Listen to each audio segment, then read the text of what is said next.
Welcome to the TV Watercooler podcast.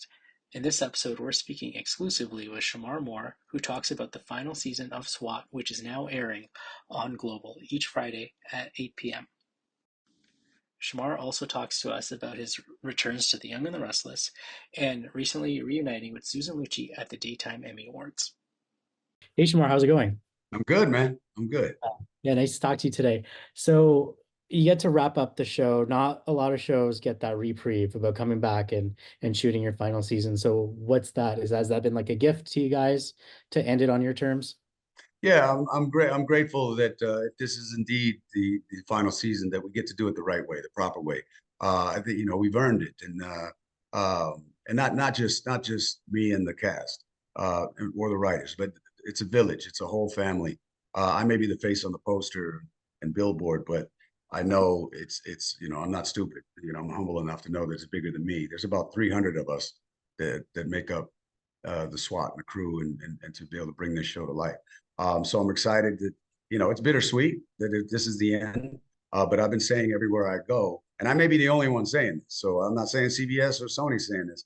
I'm the only one saying it and I make the joke that if these old 53-year-old knees can still, run around being badass Daniel Hondo Harrelson, I'm not, I don't feel like this show is done. And I think there's proof in the excitement that it's generated even recently on Netflix.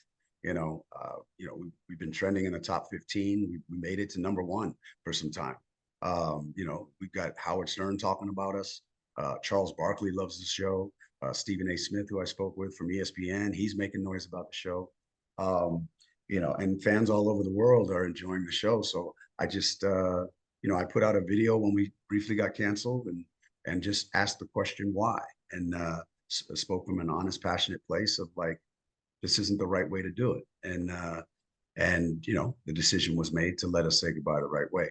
But this business is crazy. Hollywood is crazy, and it's all about numbers. So I know we as a family at SWAT are saying, okay, if this is goodbye, then let's give the fans everything we got. And but if we give them everything we got and the fans show up, is it possible that this might not be goodbye? So we're aware that this may be the end, but we're also optimistic and hopeful. Like, who knows? Let's just see what happens. But regardless, we're going to give our best in a graceful, powerful way.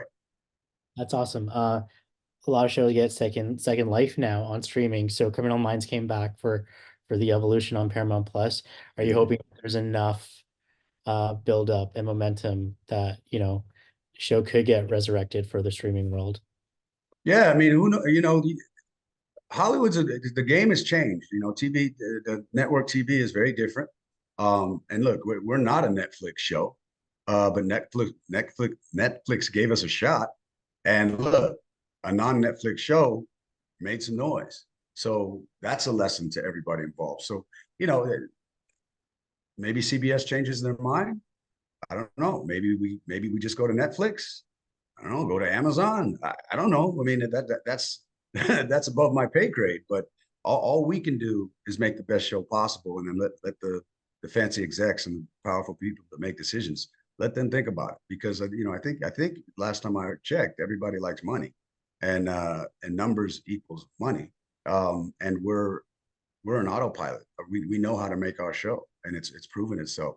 So look, again, nothing lasts forever, and if my next chapter is sooner than later, I'm actually excited by continuing to evolve and seeing what the next move of my career. I've been blessed to be doing this for 30 years, and I'm far from finished. So, but I just feel like there's a little more left in the tank with this show. But again, that's just me talking from a passionate place because it's in my heart. I love what we've done, and I'd rather not say goodbye just yet. But if we must, we smile, we hug it out, we take our bow, and keep on moving. What are you the most proudest of the show, of the character? I'm proud of the show because we were the show that, I don't want to say that we weren't supposed to work, but we were a new entity, especially for CBS. And so there was a lot of questions like, how's this going to work? Because it was something different, something new. But that's what I mean. I was very motivated just to be in the position to be a leader. When I mean, I ain't gonna lie, like it was a really good feeling to see my face on the billboards and the posters and buses in Times Square, buses all around LA, with my big old mug up there, doing my Hondo face. And I was like, hey, mama, I made it, but then with that came a lot of responsibility and pressure. And so what I'm proud of myself. I take a lot of pride in leading, not being the lead actor. I take a lot of pride in being Hondo and leading the team. I take a lot of pride in that I represent diversity in television. And I hope that opens doors and proves that it's possible and it's necessary and needed. But as the show, I know that we've resonated around the world. I speak of Netflix. I know that we're in so many other countries.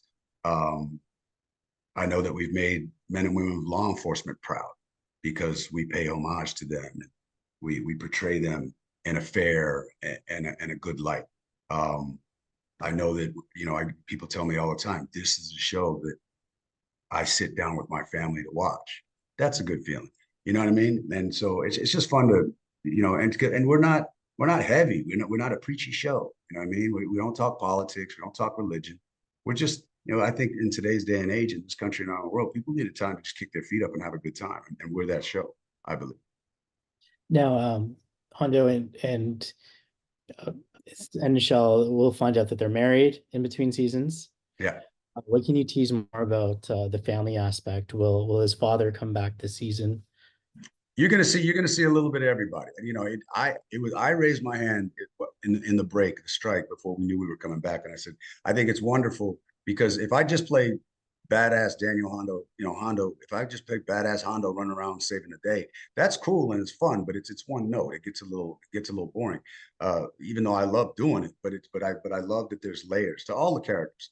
There's layers to Hondo, so you get to see family life with his mother, family life with his father, and it's not all squeaky clean. There's issues within that.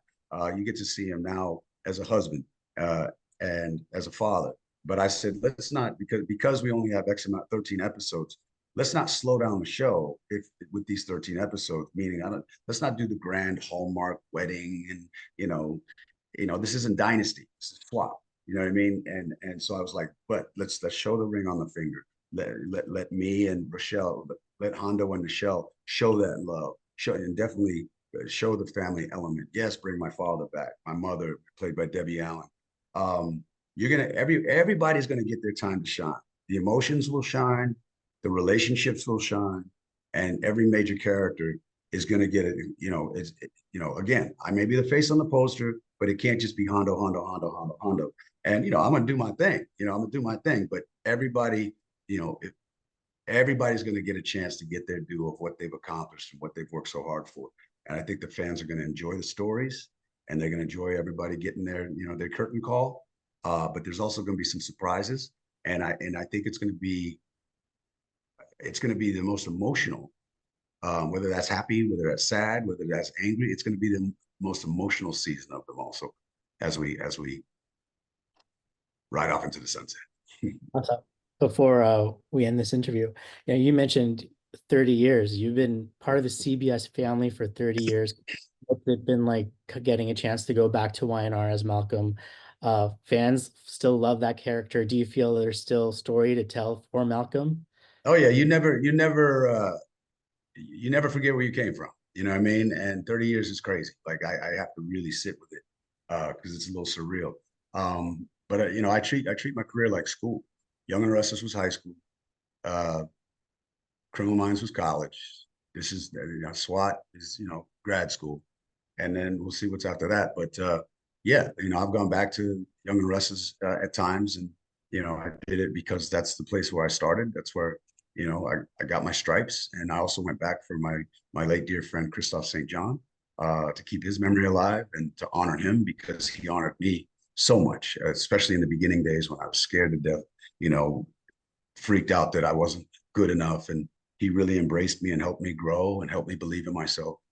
So, that's the place that I started. So if they ever said come back, I wouldn't hesitate. Not for long term, because again, I still want to continue to climb and evolve and see how high I can fly. But yeah, I have and I would go back to Young and Restless, and the same thing for Criminal Minds. And I love to see that show is still continuing. because that was a play. It was so good to me. And that, again, without Derek Morgan, there's no Hondo. Hondo is just Derek Morgan on steroids, just physically and, emotionally. And, if Hondo and Derek got in a fight, I pretty much think Hondo would kick Derek's ass. And if either one of them got in a fight with Shemar, they kick my butt. But that's why it's fun to play. I get to play a superhero without wearing tights. And so they're fun to play. But yeah, you always honor the source. That's the way I was taught. That's the way I was raised. I'm so grateful for every step of my journey. Awesome. Thank you. What was it like reuniting with Susan Lucci, presenting her the Lifetime Achievement? Thought that was great.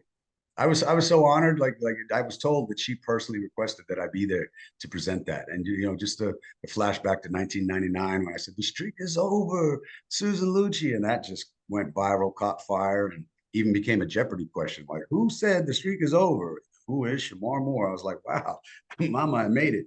But to see her, and she looked great and so well deserved. And to get up there and bring that all back full circle.